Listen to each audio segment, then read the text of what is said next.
Not every intense connection is meant to last, and not every lasting connection is intense. Intensity does not equal destiny. Welcome to the Rambling Psychic Podcast. Today, we're breaking down soulmate connections, karmic connections, twin flame connections, and what it all means, what they really are. So let's start with soulmate connections. Their core purpose: companionship, support, mutual growth, and how soulmate energy feels: familiar, steady, and emotionally safe. You feel more yourself, not less. Conflict exists, but it's workable. And there's an effort that goes both ways. You don't have to abandon yourself to keep the connection. So, important clarity to understand: soulmates are not always romantic. Your best friend can be your soulmate. You can have many soulmates in one lifetime. Some soulmates stay forever, and some only for a season. Soulmates help you build a life. Let's talk about karmic connections, which are often confused with soulmates. Their core purpose: healing unfinished lessons. So how does the karmic energy feel? There can be a strong attraction or an emotional pull. A lot of times there's a repeating cycle, like an on and off or push and pull. There's triggers around abandonment, worth, control, or fear. And chemistry without consistency. You feel anxious more than grounded. The key lesson: karmic connections don't ask, how can we grow together? They ask, what wound is asking to be healed? And here's the important part that most people miss. Karmic doesn't mean bad. It means instructional. But karmic love usually ends when the lesson is learned. And I just have to say, you should be very, very proud of that.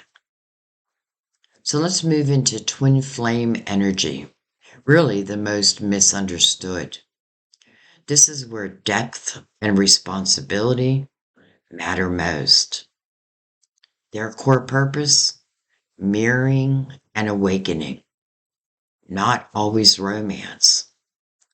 So what twin flame energy actually does: it reflects your unhealed parts. It brings your shadow to the surface. It accelerates spiritual awareness. And it forces confrontation. So how does it often feel? There can be intense recognition. There can be emotional highs and lows. There can be a sudden awakening or identity shifts. Periods of separation and feeling activated, not settled. The big myth to gently dismantle: twin flames are not about chasing. They're not about waiting. And they are not guaranteed romantic unions. They are about self-return.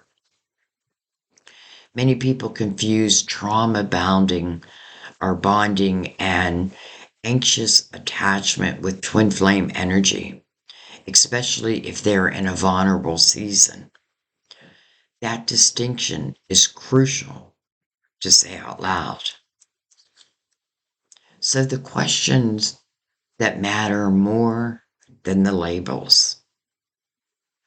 Ask not what they are to you. Ask what the connection does to you. Does it expand your sense of self or shrink it? Does it bring clarity or constant confusion? Does it encourage self-love or self-abandonment? The right connection, regardless of label, eventually brings peace. So why people stay stuck on one person?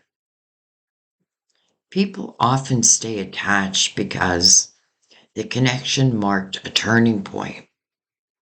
It awakened something dormant. It broke open their heart. And it can happen during a vulnerable life phase. This doesn't mean the person is meant to return. It means you're still integrating who you became because of them. So, you don't need to figure it all out today. You don't need a label to validate your experience. Love that was real doesn't disappear, it transforms. Peace is the sign that the lesson is integrating. I thank you. I love you. And I hope this brings you some clarity. And I feel like I'm going to follow it up with why you still feel them, even if you let them go. Thank you. Bye bye.